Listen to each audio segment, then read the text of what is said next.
Kumaliwa sa M. Mariano. Hey! Good morning! Good morning mga kapwa ko soberano, mga mamayang Pilipino. Lalo higit ang aking mga kahanay sa 99.9% masang Itzapuera, sa Luzon, sa Visayas, sa Mindanao, maging sa buong mundo. Good morning. Mainit pa rin hanggang sa ngayon. Well, siguro matagal pa ito bago humupa ang diskusyon, ang debate patungkol po sa tsa-tsa. Tsa-tsahin mo, baby! Pero hindi dapat maligaw tayo. Hayaan mo na sila lang, yung mga politikong trapo ang maligaw. Wag lang tayo.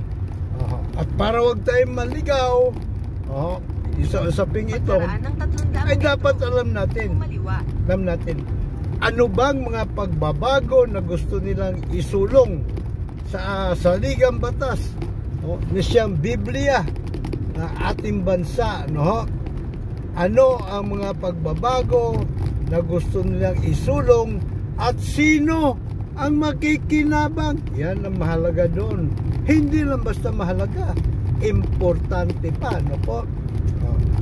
Ano ang mga pagbabago na gusto nilang isulong at sino ang makikinabang? Siyempre, kikilatisin din natin, timbangin, sukatin, takalin ang mga sinasabi nila pagdating sa pakinabang.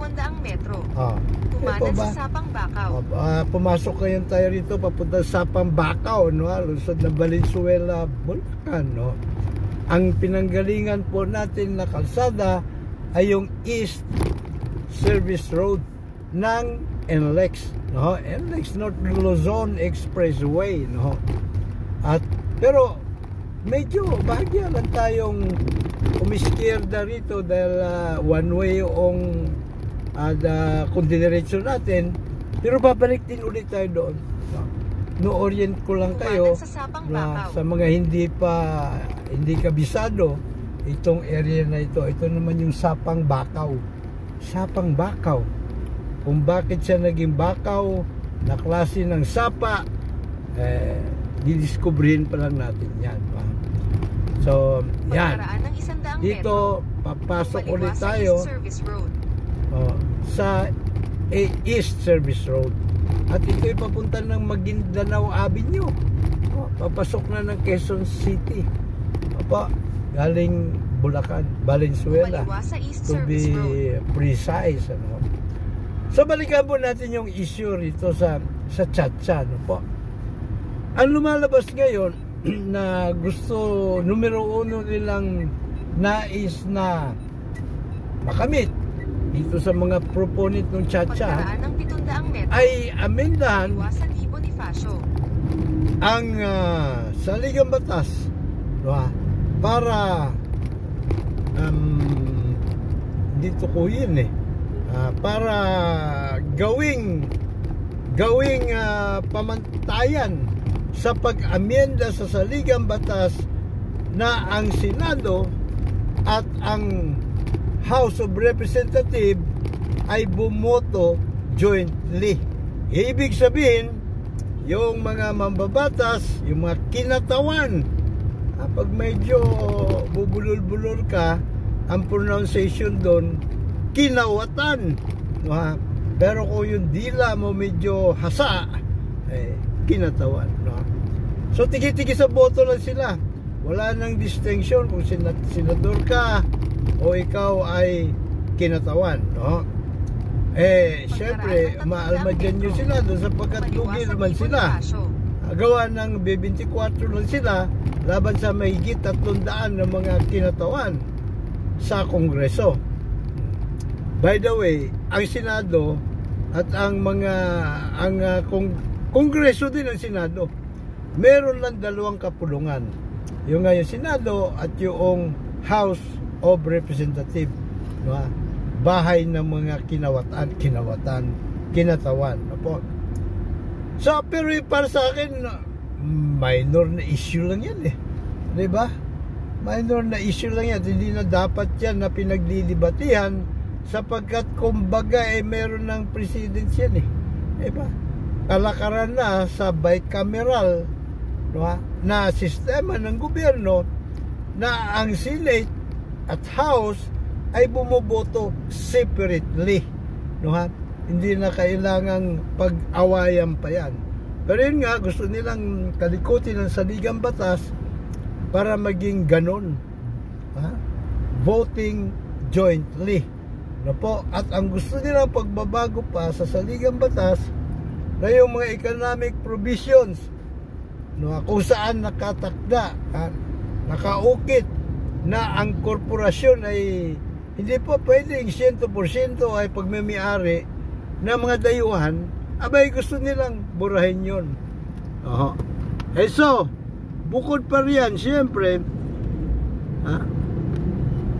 yan ay preparasyon nila, gawa ng parang kinakabahan na sila na maaring magdesisyon ang Korte Suprema laban sa ginawang batas ng panahon ni Digong na pinayagan nila na magmimi-ari ng 100% ang mga dayuhan sa mga media outfit, advertisement, at sa lahat ng mga pang Filipino citizen lang dapat na industriya. Advertising kasama na doon. So kinakabahan sila sapagkat nung kinalikot nila ang ganong kumbaga yung batas na ginawa nilang yun, pag ibinunggo mo sa saligang batas, sisemplang yun sisemplang yun.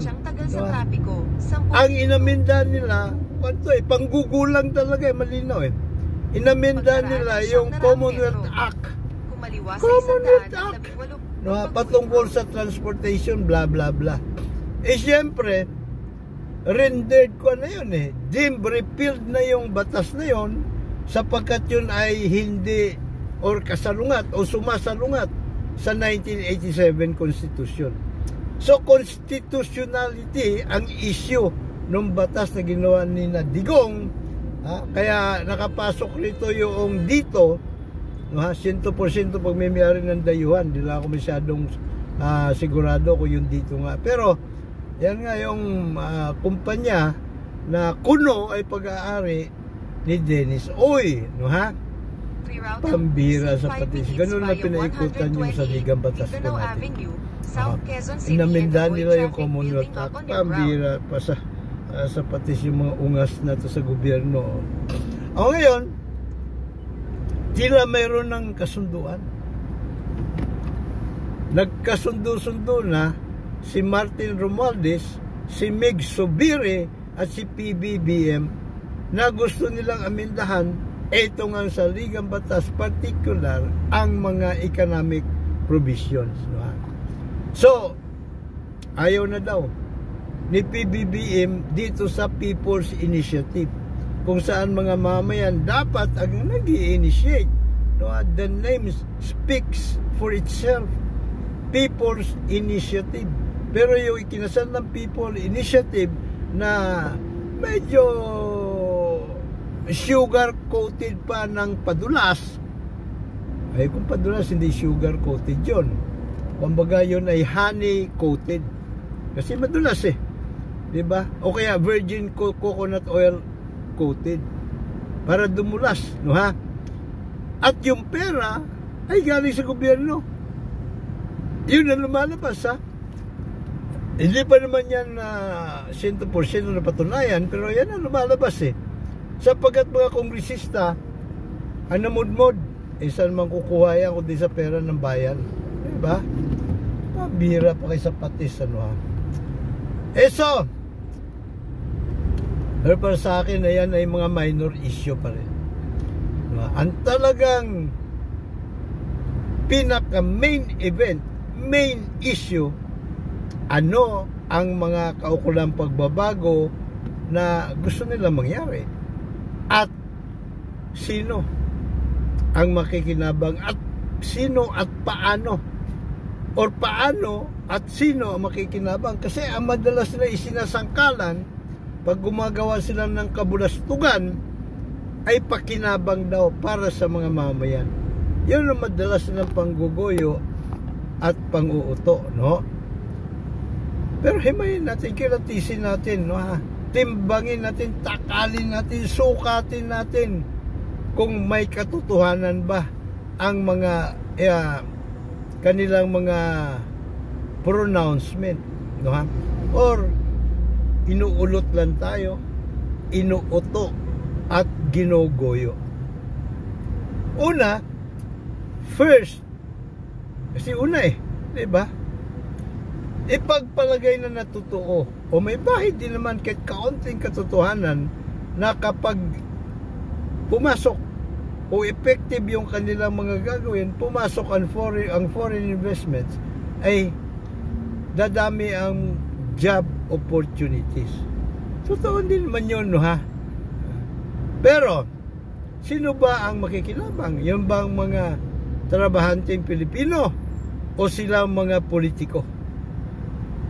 Yan ang tanong dyan Siyempre, bago pumasok yung pong mga investors sa dayuhan, dadaan ito sa butas ng karayom sa mga kaukulang ahensya na nag-a-aproba nung kanilang mga business permit, diba? Yung mga ECC ba yun o ICC? ECC. No, ECC yun, di ICC.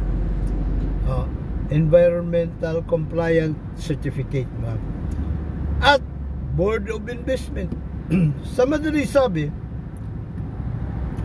hindi naman yan parang magiging isang magic, no, ha? Yung pagkaukulang pagbabago sa saligang batas na gusto nila mangyari, parang mamagikin na lahat ng mga tao na kurakot na naandon sa mga ahensya na pagdadaanan ng mga foreign investors ay biglang naging matino sa isang iglap, diba?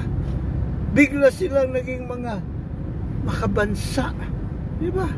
Bigla silang naging mga patriotiko, sa isip, sa salita at sa gawa, na hindi na sila hihingi ng suhol sa mga investors. Bago ka makapasok sa ganito, ano bang gusto mong gawin? Okay, magpapatayo ka ng TV station, radio station, paggagawa ka ng kalsada, expressway, paggagawa ka ng train station, siyempre kasama release ng train doon, no, ha? Paggagawa ka ng kung ano-ano pa, no, ha? Or magtatatag ka ng kung ano-anong negosyo dito sa ating bansa. Kukumputin nila yun. Pag ganitong negosyo papasukin mo, ang tapos kumaliwa, neto, most likely, no, na kikitain mo sa loob ng isang taon, ay pagpalagay mo ng 10 bilyon. Sa 10 bilyon na posible mong kitain sa isang taon, baka naman wag mo nang baka naman wag mong ipagdamot. Baka naman pwedeng wag mo ipagdamot ang 2 bilyon para sa amin. Ayaw mga ganung usapan. Bago ka pa aprobahan sa kung ano-anong mga permit na kailangan mong makuha mula sa mga hindi siya. Sa bagay dapat tawag sa kanila negotiator, no, ha? Negotiator imbis na regulator. Ganon na mga usapan riyan. Naalala ko tuloy yung kwento ng aking kaibigan diyan pala sa Central North Luzon, may na-discovery dyan nung araw ang Shell na natural gas, source ng natural gas. Abay, panahon ni Marcos daw ito panahon ni Marcos. Ngayon, nung gusto na i-operate ng Shell, humirit yung ministro ministro ng enerhiya. Ano ba ang apelyido nun? Ayon sa pagkakwento ng kaibigan ko, parang Bilasco humirit ng 10%. Doon sa mga posible nyong kikitain yan, 10% ang akin ay sabi niya hindi pa pwede kasi unang-una ito ay American company. So pag American company, bawal sa amin ang manuhol. Bawal sa amin ang makipagka-cash sunduan sa anumang mga gobyerno. Pwede kami parusahan ng aming bansa. Pero sabi niya, meron na kami usapan ng inyong Pangulo diba? 3% in the form of taxes ang babayaran namin kasama na royalty mo. Kami kasama pa yata royalty. Hindi, bukod pala yung taxes sa royalty. May royalty na 3% ang gobyerno ng Pilipinas na idadaan sa Office of the President. Siguro ilalagay doon sa kanyang social fund siguro. Ay pumayag nung ministro ng enerhiya. Hindi pwede. Hindi pwedeng wala ako. So, anong ginawa ng Shell? Hindi na itinuloy yung magandang proyekto. Nilagyan na lang ng takip. Yung pong dapat sana ay katakot-takot na natural gas ang aanihin ng ating bansa.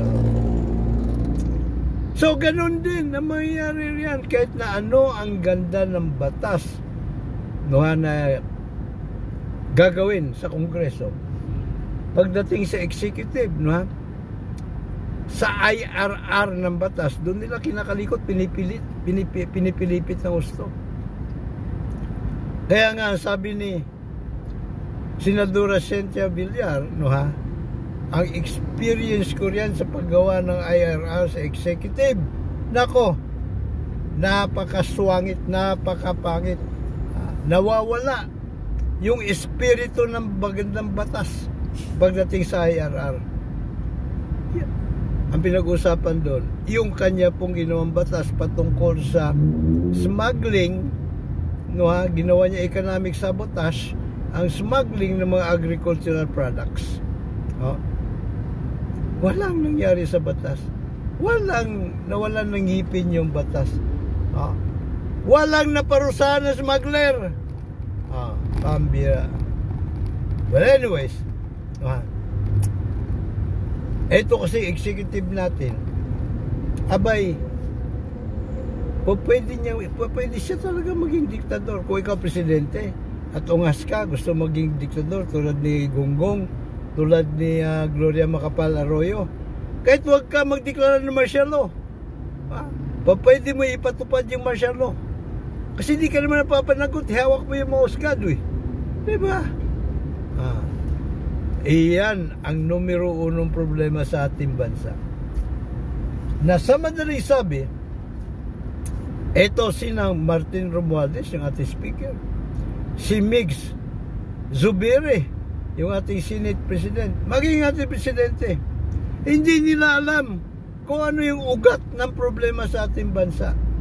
Well, maaring alam nila na korupsyon ang pinakaugat ng problema nating bansa, kung kaya ganito ang buhay, lalo na ng mga nasahanay, naming mga nasahanay ng 99.9% masangit sa pera, yung korupsyon.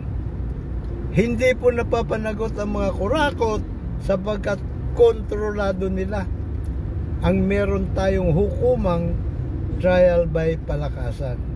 At kapag ikaw ay kalaban, tulad ni Senadora Laila de Lima, dating senadora, gagamitin pa nila ang batas ng pabaliktad para ikaw pa na nasa panig ng katotohanan ang mapaparusahan, ang makukulong. Ganun ang hukumang trial by palakasan po ang punot dulo ng lahat ng dusat sipayo nating mga nasahanay ng 99.9% masakit sa pera. Kaya tayong mga nasa hanay ng may tsapwera, nasa kamay ho natin, hawak po natin ang susi para mapatino ang ating lipunan, para makamtan ang matagal ng pangarap Pinoy na makatarungan at makataong lipunan. Tayo po may hawak na susi na yun. Bakit kamo? Abay, may karapatan na tayong bumoto diba? Pagkatapos na-reinforce pa dahil hindi na tayo ngayon the silent majority, dumadagungdong na ang boses natin sa social media. Yan ay kung ating gagamitin, yan ay kung wag tayo patuloy na mananahimik, yan ay kung hindi tayo patuloy na bahagang buntot o kaya ay walang bayag para ipaglaban ang ating mga karapatan, karapatan lang naman natin pinaglalaban, di ba? All men are created equal sa isang demokrasya na katulad ng meron tayo. At para tayo created equal, kailangan pantay-pantay ang pagpapatupad ng mga batas. Agarang napapanagot ang mga salot na kurakot, agarang nabubuko at nakakalaboso. At yan po ay mangyayari lamang kung palitan natin ang sistema ng hukuman trial by palakasan sa ating bansa na ginagamit nitong ating mga iniluklok. Teka, hindi tayo nagluluklok sa mga daputan yun mga iniluluklok ng kumilikotong sa buong gobyerno.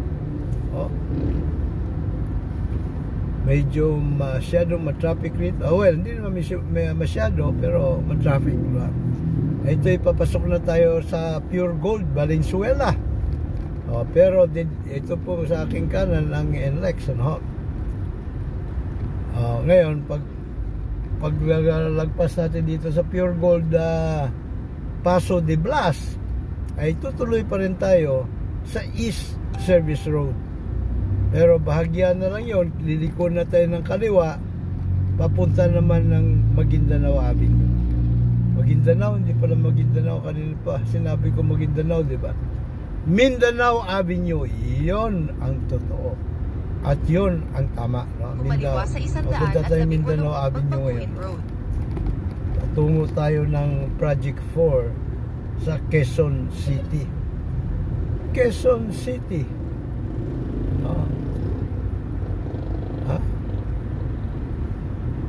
Hindi lang medyo mag-focus muna tayo rito sa intersection nito Sala-salabat ang mga sasakyan dito Yan. Kung saan-saan pumupunta ang mga sasakyan dito, kaya yan.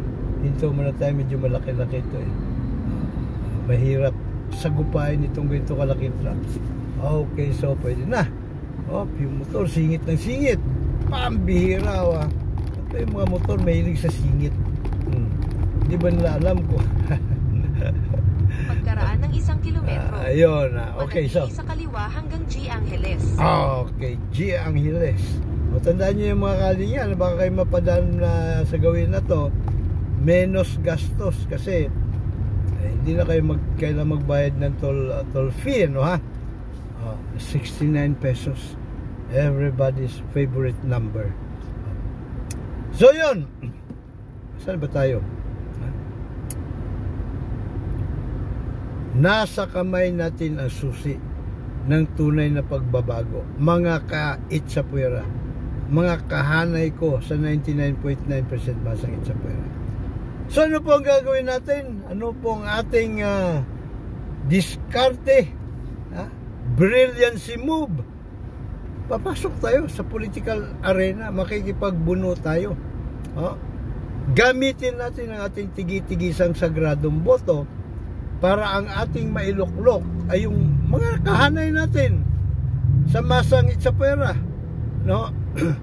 Hindi natin kailangan ng kwarta. Kahit wala tayong pera, nasa atin yung magpapanalo ng kandidato natin yung tigi-tigisan natin sa gradong boto. Sa dami natin, sino mananalo? Mananalo ba yung mga nasa hanay ng 0.01 of 1% laban sa ating 99.9% masang Itzapuera? Malabo silang mananalo. Well, siyempre, ang kanilang modus operandi as usual, dadayain yung resulta. Susulan yung mga kumilikotong na walang atay, walang balon-balunan, walang abdo. Siyempre, lalo na puso. Wala puso yung mga yan. Ang advantage na nila over us, dahil wala silang puso, ligtas sila sa sakit sa puso. Pero sa dagat-dagatang apoy, ay di mas naligtas. At mas matindi yun. Kasi wala silang puso eh. Mas matindi yung dagat-dagatang apoy na parusa ka na matatamo kaysa heart attack. Diba? But anyways, siyempre marami ang may agam-agam. Sandali muna. Itong ating ba mga juror advocate candidates na ito ay tutupad naman sa covenant. Covenant para mas mataas ang level. Ang antas, Hindi lang ito basta pangako kung hindi covenant. Ito po ay sagradong kasunduan sa pagitan ng mga botante at ng mga iboboto. Paano tayo makakasigurado? Abay, ngayon pa lamang po, gawa na ang amenda numero 1. Ito po ay panukalang amenda sa Bill of Rights para idagdag ang karapatan ng mga mamamayan sa trial by jury. Tayo po, 18 anyos, lahat ng 18 anyos pataas, marunong bumasa at sumulat, ay kwalipikado na maging juror. Ang sistema po, proseso ng pagpili ay random o lottery. Irarapol po lahat ng 18 anyos pataas. Sa unang sigwada pa lamang po yun. Sa pangalawang sigwada, lahat na lumabas doon sa raffle, sasalain pa po ng mga abogado sa magkabilang kampo, yung prosecutor at yung defense lawyer, kasama ang judge, para kanilang mahimay. At ang mabuo nilang maimpanel po nila ay mga walang kinikilingan sa magkabilang panig. Walang tinitingnan, walang tinititigan sa magkabilang panig. Walang bias. At ang tangi lang, bit-bit ng mga juror sa paghusga, itong mga trial jurors, 12 po sila. Pagkaraan ng 300 metro, ay ang kanila pong sa kaliwa hanggang G Angeles. Sentido komun na ng pagkaraniwang tao upang kanilang matuklasan ang katotohanan. Tanda po ninyo, ang trabaho ng juror, tuklasin ang katotohanan. Kahit 7-year-old idiot, kayang tumuklas ng katotohanan. So, napaka simple lamang po. Siyempre, yung pagkailangan ng patriotismo at yung pagnanais ng pagkakaroon ng isang makatarungan at makataong lipunan na pangarap ng bawat Pilipino upang lahat tayo ligtas at mga milyonaryo. So yung pong panukalang amenda sa saligang batas, bago natin tanggapin ang sino man sa ating hanay, ito yung priority rito priority nating mamanukin bilang mga senador, bilang mga mambabata bilang mga kinatawan sa Kongreso, party list, at sa lahat na po ng posisyong lokal, ay yung pong kanya pong pagiging juror advocate candidate at kahandaan na pirmahan yung panukalang amenda sa saligang batas bago pa magkahalalan. At yun po ang ating panghahawakan upang pagdating na sila po ay nailuklok na sa pwesto na ipanalo na natin, tayo po mismo ang maghahain ng panukala doon sa bills and index division or opisina, no? Sa mababang kapulungan o sa House of Representatives at Pagkaraan ng 600 metro. sa Senado. Kumaliwa sa Santo Ano Rosario. po ba? O ngayon, siyempre, yung ating pong mga magiging opisyal ng mga kandidato, abay, siguro naman may mga taglay na hiya din yan sa kanilang katawan, no ha? Sa kanilang mahiya naman sila sa kanilang balat, no ha? Na bawiin yung kanilang pirma. At kung sakasakali naman may nagbawi ng kanyang pirma doon sa panukala, abay, alam na natin ang gagawin sa susunod na halalan. At saka pwede nating mura-murahin, maldisyonin po natin, kondinahin po natin sa ating mga social media accounts. Pagkaraan ng Iyan, 100 diyan po metro. natin magagamit Kumaliwa. para mapahiya man siya. Siyempre, pag yan naman ay mapahiya sa kanyang mga pamilya, kakilala, mga kaibigan, mga malapit na mga, di ba, tao sa kanyang buhay, ay yun ay matindi ng deterrent para pangatawanan niya na yung kanyang nilagdaan. At walang masamang tinapay doon, di ba? Eh, lahat tayo makikinabang hindi lamang siya bilang senador, no? O bilang mambabatas, kundi tayo lahat makikinabang, no ha? Lahat ng mga itsapwera sa kasalukuyang henerasyon at sa mga susunod pa na salinay Telis Kingdom Come ay makikinabang, di ba?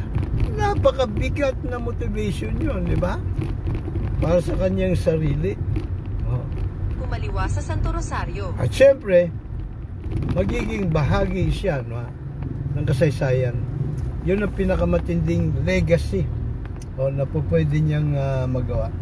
Oh, by the way, ang ating pong prioridad, no ha, na juror advocate candidates sa 2025 sa Senado, kasi wala namang presidential, walang presidente na posisyon, di pa open sa 2028 pa yun, no ha? Ay mga kandidato sa ating hanay. At hindi po natin kailangan ng pera rito, ha? Ang kailangan na rito, kakayahan. Kakayahan. So lahat po tayo kwalipikado. Lahat po tayo nasa hanay ng masang itsapwera. Pero kailangan magmiyembro kayo doon sa Facebook group na Philippine Trial by Jury Movement para may record. Sapagkat yung mga miyembro lang doon po, teka, kompletuhin natin na Philippine Trial by Jury Movement / Partido Soberano Pilipino. Pag kayo po ay member doon, abay, automatic na kapag sumobra, halimbawa sa 12 mga senador ang may gusto, ang nangangampanya, no, para sa sagradong boto, abay, yung mga membro ron ang magbubutuhan. Sila ang magbubutuhan kung sino-sino yung magiging top 12 na ating susuportahan. Again, hindi po pera-perang pamumulitika ang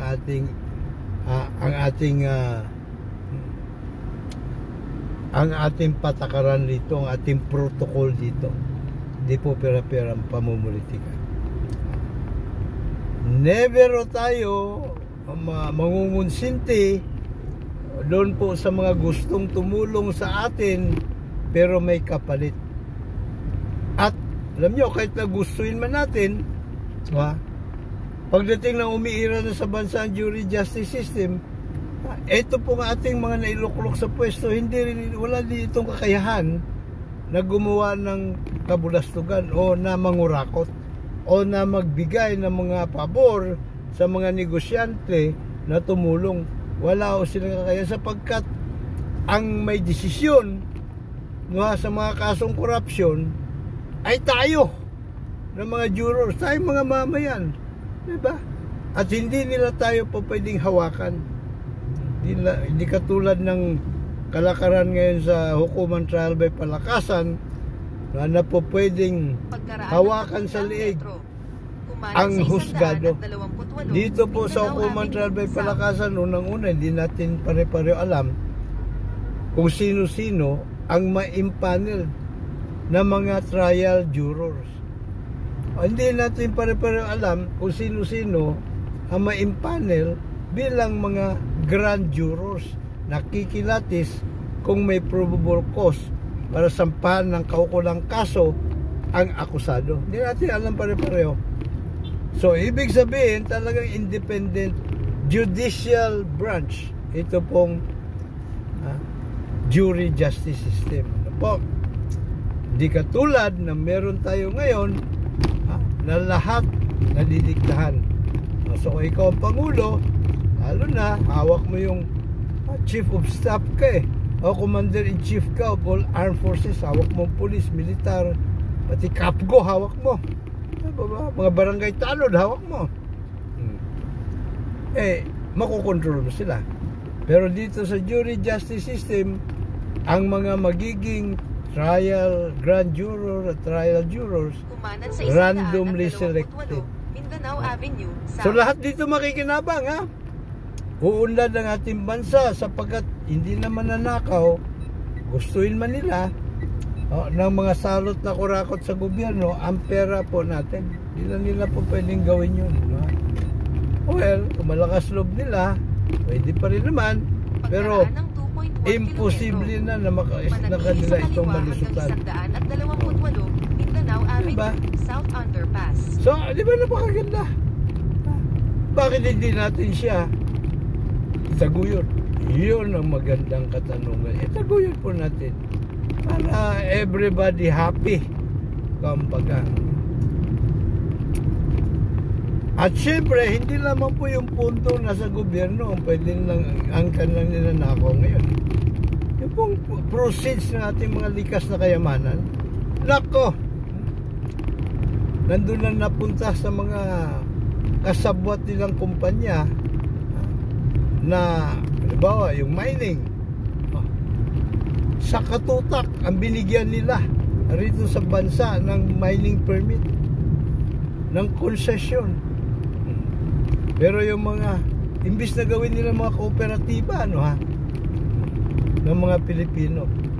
And speaking of kooperatiba, isinusulong natin kooperatiba rito, sa lahat ng dapat, unang-una na rin, yung mining, dapat ginagawang kooperatiba yan Di pa yung logging, dapat ginagawa din mga kooperatiba yan, Itong transport cooperative na isinusulong nila, dispalingado ito sapagkat ito ay pwedeng gamitin na instrumento sa pangungurakot.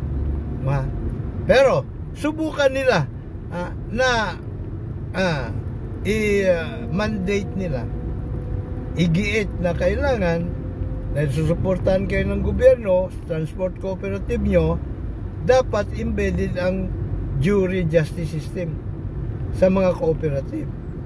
Kapag nagkaganon, mismo mga miyembro ang magpapanagot sa mga salot na kurakot sa kanilang kooperatiba. So, protektado ang kanilang pondo, protektado ang interes ng mga miyembro. Kung yan ang kanilang isinulong, abay, ayos ang buto-buto. Walang magrereklamo. Lahat ay susuporta.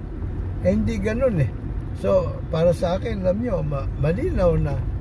Kaya na isinusulong ito dahil sa gusto nilang kurakutin yung pondo. Itong kooperatiba ng transport magiging kurakotiba. Hindi po ba? Ngayon, pagkahalimbawa, magtatagumpay sila.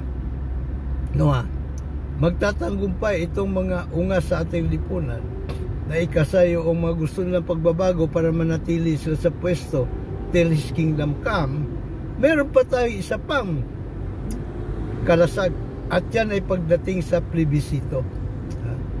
Huwag nating ibutuhan, huwag natin ilapag sa kanila, bigay sa kanila ating matatamis na oo kung ang panukala nila ay kung ano-ano.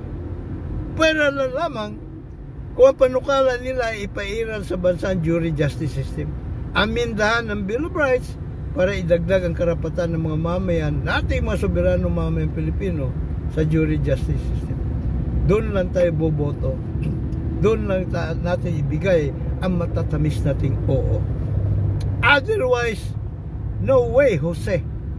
Huwag nating suportahan. Ngayon, meron pa isang posibilidad, malaki din ang posibilidad na gamitin nila yung hocus pocus. Gamitin nila yung electronic dagdag bawas sa plebisito. Yan po ang ating lalabanan ng gusto. Una, pigilan ho natin mangyari yan. Gamitin natin ang ating dumadagungdong na boses sa social media. Sapagkat sandamakmak tayo di ba? So gamitin natin ating dumadagungdong na boses sa social media para ipahayag at isalubin na wag nilang gawin yon, na hindi nila dapat gawin yon. Gamitin ng hocus pocus para masunod ang kanilang madilim, ang kanilang panggugulang sa plebisito. Pero sakali naman na hindi talaga mapipigilan, abay i-jaworski natin ang Comulecoto. Ipatupad natin gamit ang ating sovereign power, ang random manual audit na nakasaad sa batas ngunit hindi pinatutupad ng Comulecoto. Random manual audit sa bawat presinto, pagkatapos na maipadala na yung election returns, ER. I-rapport kagad natin kung ilan yung mga vote cheating machine doon, para ma-random manual audit ang mga balota mismo. Siguro mga 3-5 balota, mabilis lang naman yun i-recount, sapagkat ang dami natin Ang importante lang rito ay tayo ay magkakaisa. May napapansin ako may mga gusto ding yakapin ng ating advokasya. Kumbaga sumali sa ating Juro Revolution. Pero may iba silang pakay sa tingin ko gusto nilang gamitin ang 99.9% masangit sa pera para makapaghingi sila ng pondo sa mga politiko. So ngayon pa lang, klaruhin na natin na hindi po patakaran ng ating pong team juror na nagkakasal ng Juro Revolution ang mangutong sa mga politiko. Sapagkat dilinawan ko rin yan bukod first priority lang tayo manasanay ng masang 99.9% masang itsapwera na sumali sa tumakbong senador, kongresista at iba pa. Ito po mga dati ng politiko na gustong baguhin talaga ang takbo ng buhay natin din sa ating bansa, gustong baguhin ng lipunan, na naghahangad ng makatarungan ng makatao lipunan, pwede po natin silang isama sa mga juror advocate candidate, pwede din sila. Pero never natin gagawin na kutungan sila ng pondo pangampanya. Tayo po mismo ay mag-ambagan. Of course, yung kanilang, kung gusto talaga nilang maghatag, mag-donasyon, pwede naman, pero no string attached. At saka, kailangan malinaw din sa kanila na gustuin man natin pagdating ng panahon, hindi liubra na babawiin nila yung kanilang donasyon sa pamamagitan ng korupsyon.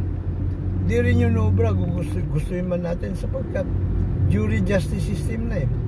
Hindi naman natin po pwedeng, tayo sa partido, hindi natin po pwedeng hawakan yung desisyon ng bawat juror. Ganon ka-independent po ang jury justice system. Siya lang mag-isa ang pwedeng magdesisyon kung gusto niya ang maayos na lipunan o hindi. At kapag naman ibebenta niya ang kanyang desisyon, abay, delikado din siya. Matatrial by jury din siya at malamang kaysa hindi, mapapanagot, makukulong siya. So palagay ko, matinding deterrent na yun para hangarin niya pa ang ganong klaseng buhay. Hindi po ba?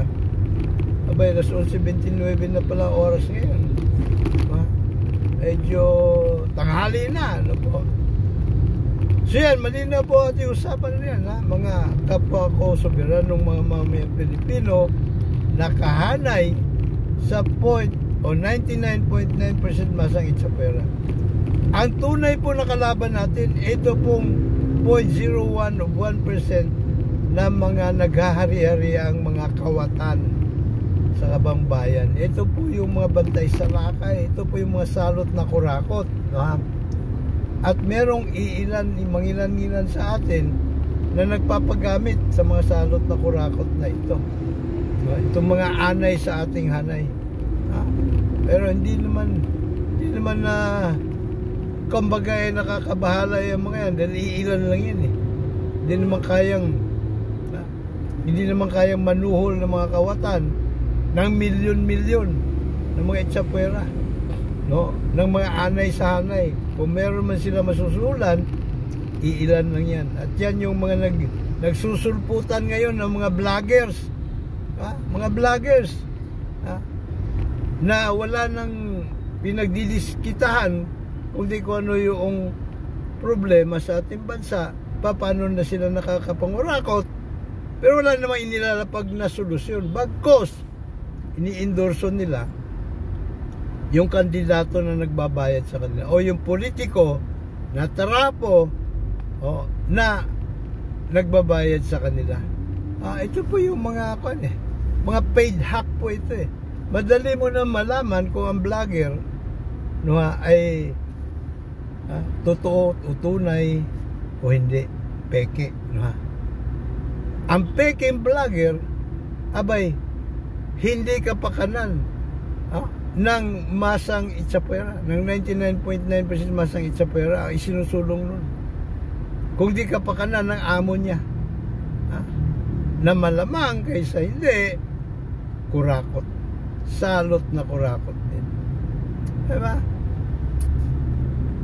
So muli, pahirit ilaan ang ating sagradong boto sa mga juror advocate candidate sa 2025. Tayo yun, tayo din yun mapapangipangita sa finals. Pagalingan na lang ng pagkumbinsi sa ating mga kahanay kung bakit ikaw ang dapat na suportahan. So ang number 1 po nating agenda, ang number 1 po nating plataforma ay pagpairal ng jury justice system sa bansa. Po. Pangalawa, yung pong panukalang batas na deprivation of rights under color of law. Yung mga gumagamit ng batas, mali ang pag-interpreta ng batas para gamitin itong negotiable instrument para pagkakwartahan. Yan yung pangalawa. Ang pangatlo po natin, ponduhan. Ponduhan po ang mga kooperatiba. Kooperatiba kung saan embedded ang karapatan sa trial by jury ng mga miyembro para hindi mauwi sa pagiging kurakotiba. So tatlo yon. Ang pang-apat, ipatupad ng gusto ang National Land Use Law. Meron na po tayong Land Use Law eh. Panahon pa ng Commonwealth Act CA 141, kung saan ito pong mga land banking, yan pong pangungulekta ng sa malalawak na lupain, bawal po yun, illegal po yun, di ba? Kasi kung sa'yo na napunta lahat ng lupain, hindi naman dumadami. Stop ng production ng Panginoon ng lupa eh, di ba? Tinigilan niya na, matagal na. Hindi, actually matapos niya nilikha ang langit at lupa, tinigil niya ang production ng lupa. Di ba? So ipatupad ng gusto yan, pukpukin natin ang Office of the Solicitor General para gawin niya ang kanyang trabaho, no, na alalayan ang pagpapatitulo ng mga lupain na pinuposisyonan na ng mga Pilipino. Yun po trabaho, isa sa pangunahing trabaho ng Office ng Solicitor General na hindi niya ginagawa sapagkat walang kwarta rin eh. Diba? Mas magkakakwarta siya kung magpapakatuta siya sa mga land grabber. Hindi po ba? So hanggang po sa susunod nating episode, upanin po inyo lagi nakandang maglingkod, Mr. Juror Dr. Sixto Kitkilatis Lagare, PhD, Public Administration, honoris causa. Abay, nasa Mindanao Avenue na tayo, approaching North Avenue. Ganun lang kabilis tumakbo ang oras. Hindi natin namalayan dahil sa ating huntahan. So kung kayo po ay may komento, pabor man o kontra, ilapag. Ilapag mo dito sa ating chat room, no? Sa YouTube o kaya sa Facebook. At syempre pahirit po ng subscription. Libre na lang naman po subscription dito. Wala kayong intindihin kahit na 5 duling. At pag inyo nagustuhan ng mga ating po mga contents rito, abay, bigyan nyo naman ako ng pinakamalaki ninyong thumbs up. Metro. Gawin nyo ng double thumbs up, no? Tapos mag-U-turn. Diba? Malaking ambag na po yun. Ang inyo pong pag-subscribe, pag-like, pag-share, at pag-suporta sa ating pong advokasya. Malaking ambag na po yun. Kahit piso lang iambag nyo, malaking bagay na po yun para sa ating advokasya na tunay namang dakila at dalisay at sapagkat, no? Dakila siya at dalisay sapagkat lahat tayo rito makikinabang. Manatili sa kaliwa. Wala pong kaduda-duda yan. Tapos mag-U-turn sa 100 so hanggang sa susunod na episode, may God bless us all. May God bless Philippines. Mag-U-turn sa 100 dapat lang Mindanao Avenue North. Juror tayo. Pagkaraan ng 400 metro. Kumaliwa sa North Avenue East.